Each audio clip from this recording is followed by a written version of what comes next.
tayo galing kanina, no? Tama ba? Naiili ba yun? Oo. Maka eh. Nakuna mo ba?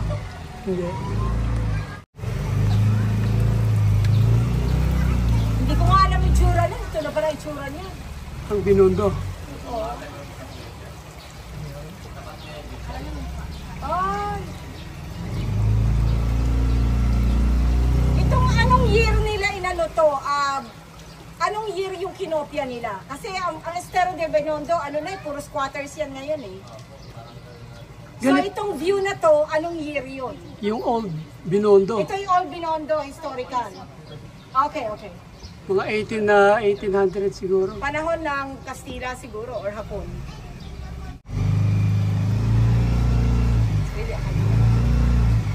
Babaw na lang dito. May mga... Sir, medyo low tayo sa pagkakay tayo sa may patay sa pader niya. Oo. Ano naman dito? Asan? Ang daming dito. Ito ba o tilapia? Dito. Di ba manong hito yan? Walang ito rito. Parang may nakita akong dito.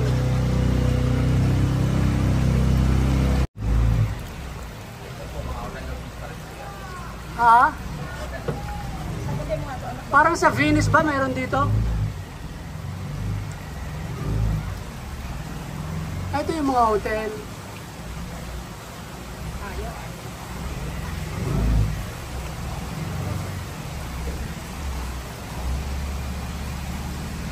Ayun yung mga ano oh. Ano bang tawag sa isda na yun? May mga uso na mahaba. Sa'yo dito eh. Hindi sila eh.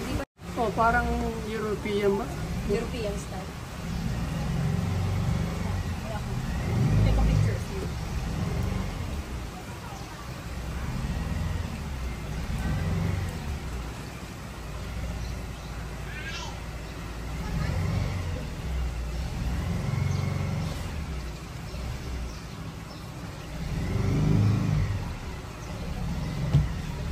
May sulit tong boat ride na to ah. Tulay ka kayo. Ha? Pagkain natin tulay. Ano yun? Pagkain tulay naman. Sulit. Pero mamaya pang ano, by time eh.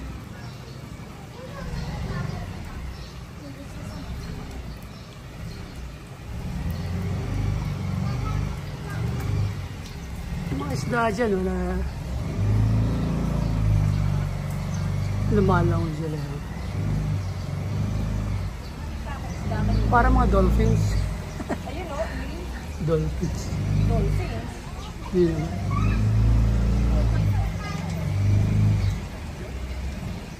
Tubig ah. Diyan kami galing kanina. Diyan na naman yung ano yung shooting ni Carla.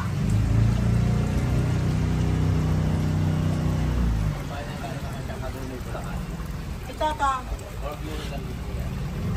Kanino naman bahay yan? May inano lang nila yun. Original yan ma'am, galing siyang Hagonoy, Bulacan. Okay, walang nagmamay-ari tapos inano. Wala po. Binays doon. Okay.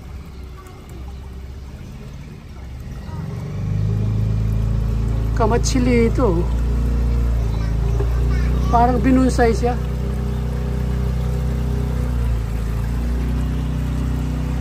Ayun yung simbahan na naman.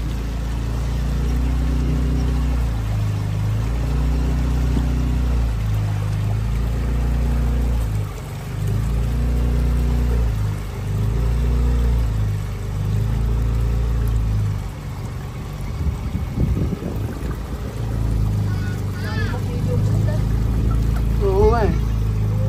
Putol-putol to ah. Part 1, part 2, part 3. Oo. Ganda. Ha? Ano? Sis ko na to.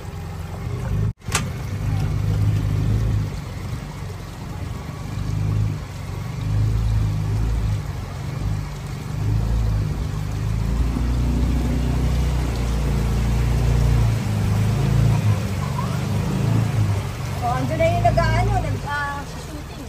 Asan na sila? Ayan o. Nandiyan pa sila oh. Hindi, ayan o. Ito na ba sila? Tayo. Kakain tayo muna. Kasi itong Video ko nga rin. Okay. Can you hold on?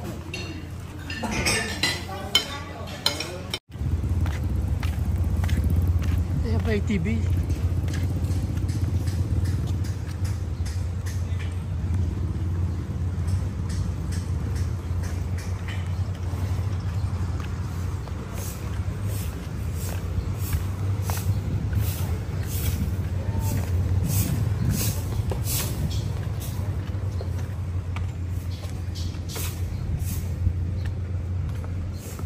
You know, the food here is really expensive. Yeah.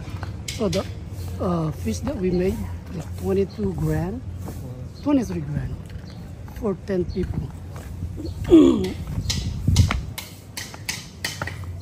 4,000 from that, it goes to your food, right? So that 4,000 is not even enough to cover the food. Looks like a pool though.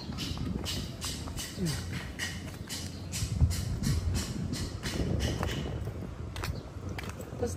That's the ocean already.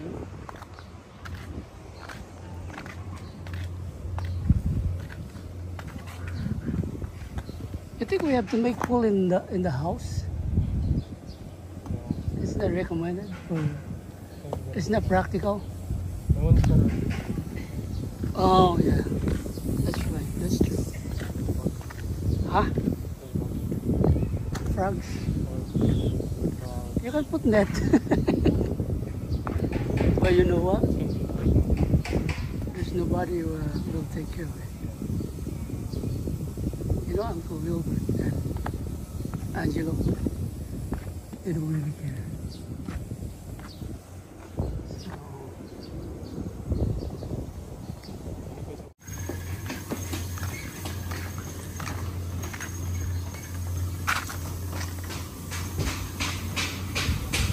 yeah, they have a lot of hotels over there with beautiful pool.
Stand up and walk around para bumaba. May napansin lang ako rito sa ano na to. Isang bonsai container. Ay, giant clam, ang laki. So far, pangalawa na ito nakita ko. Pinakita ko dati sa ano, sa Papua New Guinea. Palau. Sa Palau pala yun. Mas malaki pa rito. Ang dami roon sa Palau Island.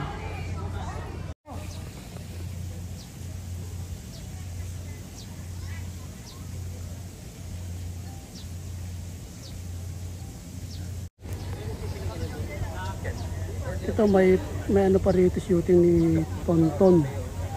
Tonton niya ba? Gutierrez.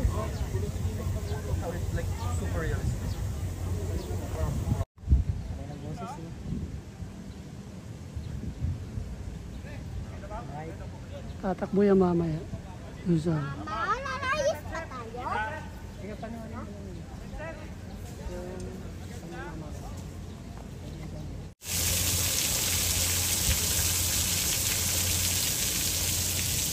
Yan.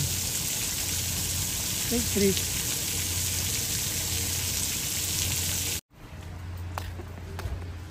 Laki ng banga. Ayan. Tapaya ba tawag dito?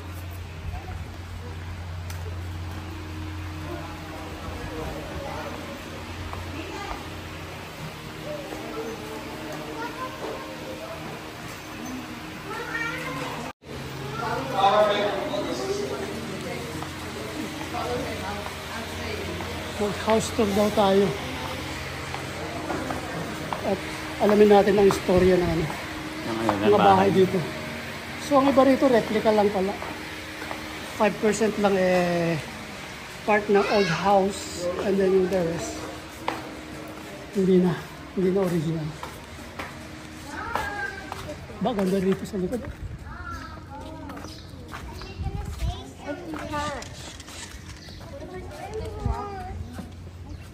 Do you think it'll be more than 1 hour?